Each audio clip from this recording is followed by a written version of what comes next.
Yeah, yeah, yeah, yeah, yeah, yeah, yeah. And this week on the Weekly Check-In.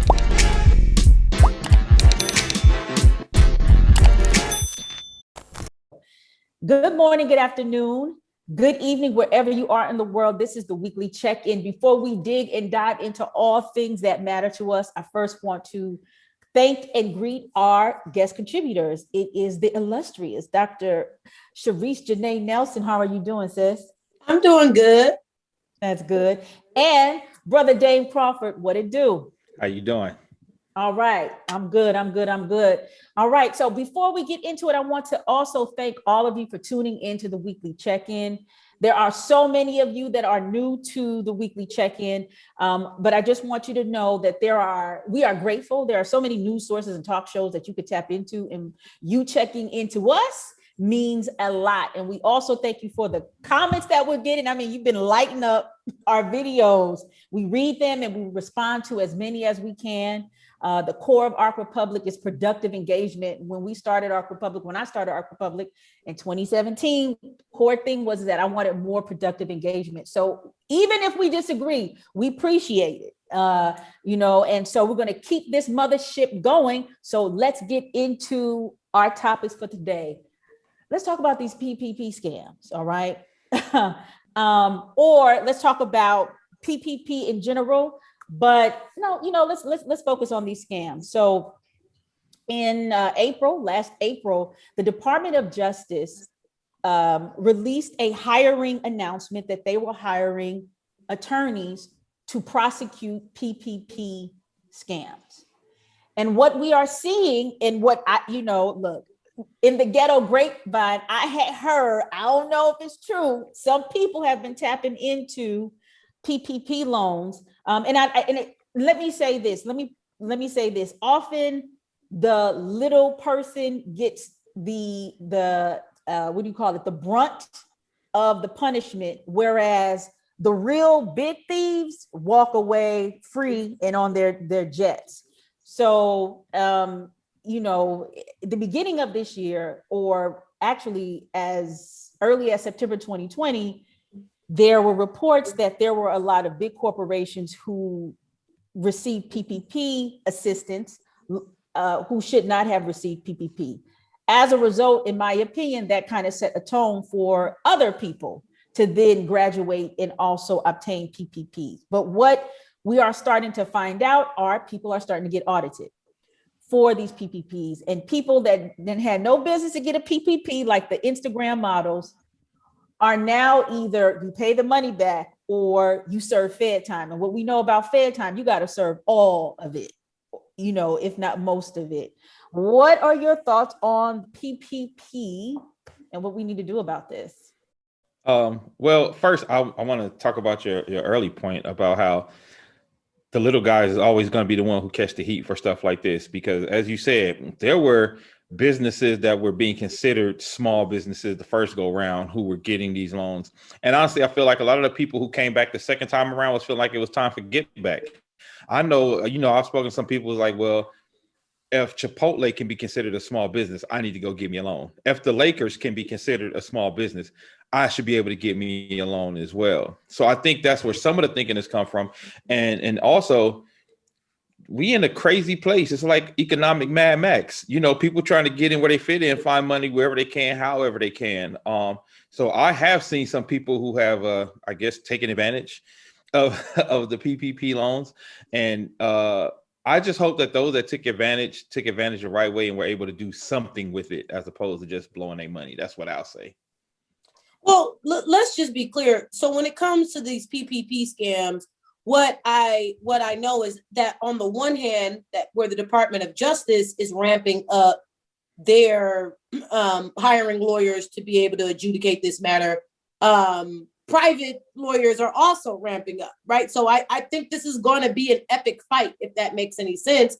And what I think we're going to, and I mean, there's literally ads in Craigslist that say, if you got the PPP and, you need help auditing or you need help XYZ, then here's a law firm, right? And they make it look as objective as possible, but it's really, let me get you off for taking this money, basically is what they're advertising.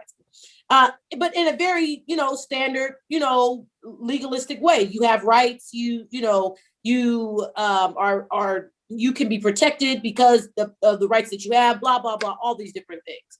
And one of the reasons that it's going to be difficult, I think, to adjudicate a lot of these people is because of the language. And the language that was used in the PPP and the type of PPP that you got. Unless you got a PPP that explicitly listed that you have to use your money on payroll, then it's going to be difficult to adjudicate a lot of these people.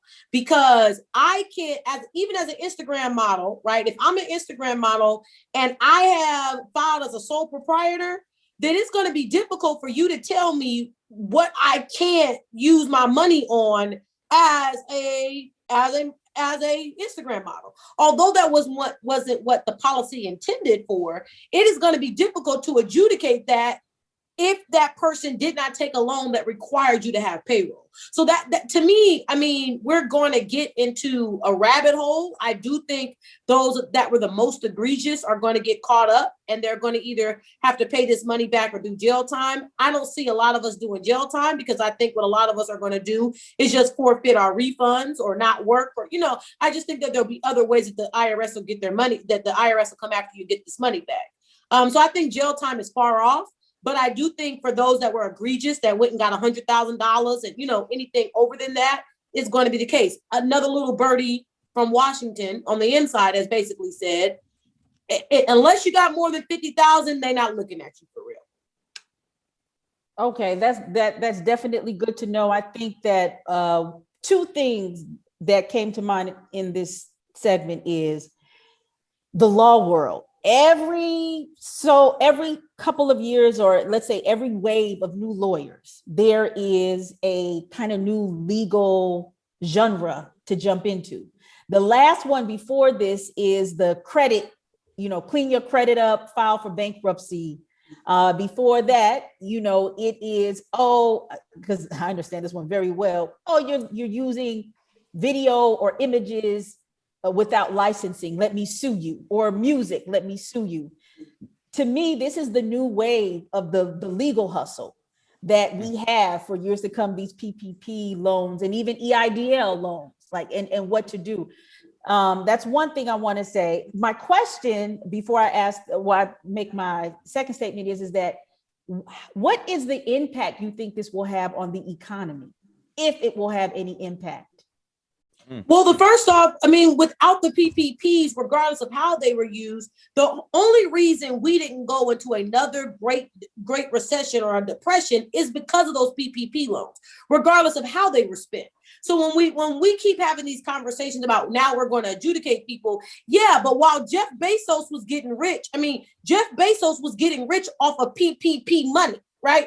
So let's just be, and I know we pick on Jeff Bezos a lot, but he is now, he's no longer the CEO, but he at the time was the CEO of the largest retailer in the world. And so it's not unfair to then pick on him because of it. So when we're talking about how it's going to affect the economy, let's imagine a world without the PPP. Let's imagine a world without being able to file for unemployment. And then let's see where we are economically. Many of us we were not, not to say that people weren't destitute, but for a grand scheme of us, for a great deal of us, and what I mean by us, I mean folks that have this skin color, without those things, then how would have we really survived? Because as we all know, if the country catches the cold, we get pneumonia. So when we want to talk about what the economic drivers would have looked like, let's get to the Nielsen numbers. We know that Black Americans are the primary driver of the economy because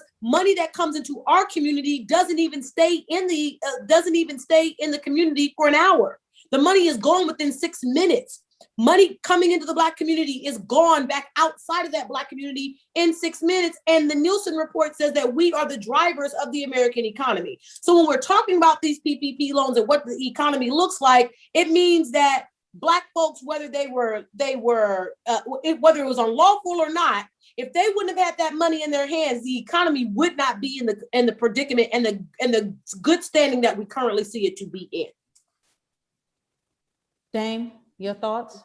Actually, I agree with her. I feel like one of the things that happened was because of, because I know some people have been making us think about, unemployment, the extension of unemployment and the extra unemployment money as well. But I think because of those things, I think that's why a lot of places, especially small Black businesses, that were able to sustain, because I don't know if people know, but I think like 40% of the businesses that closed during COVID were minority businesses. But I think without the PPP, without the unemployment, the other 60% probably would have had issues as well.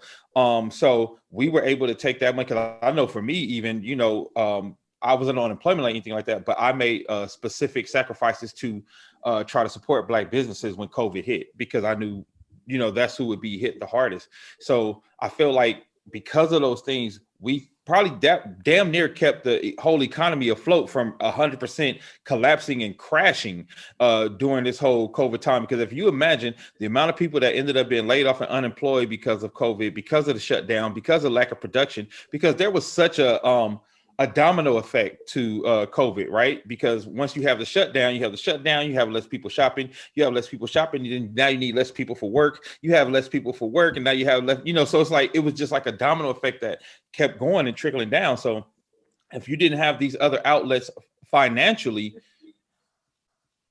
going back to what Dr. Sherice said, even about Amazon, but take it even bigger, not just Amazon, but Amazon, Uber Eats, and Lyft, and Uber Drive, and all of those things. So you had people who were laid off who had to drive Uber, and so all of those things. We at home now, we're ordering more food because we can't go anywhere. Now we're ordering, so it's a huge contextual scope. You have to look at it and not look at it just as, oh, people was getting money on some scam shit, because though some people were, I think a bulk of it were people really trying to survive. Yeah, well, we shall see. One thing I do know about, the ops is that sometimes they use things like this in their favor, especially in the legal situation, in terms of when it comes to around election time. Especially when we talk about, DAs and everything like that, just kind of think about what that looks like. If you want to see good news, you don't see on regular TV from another perspective, something relative to your needs. And we gonna have deep subjects, and we gonna turn the lens, and there's no topic we won't skip, so please don't miss.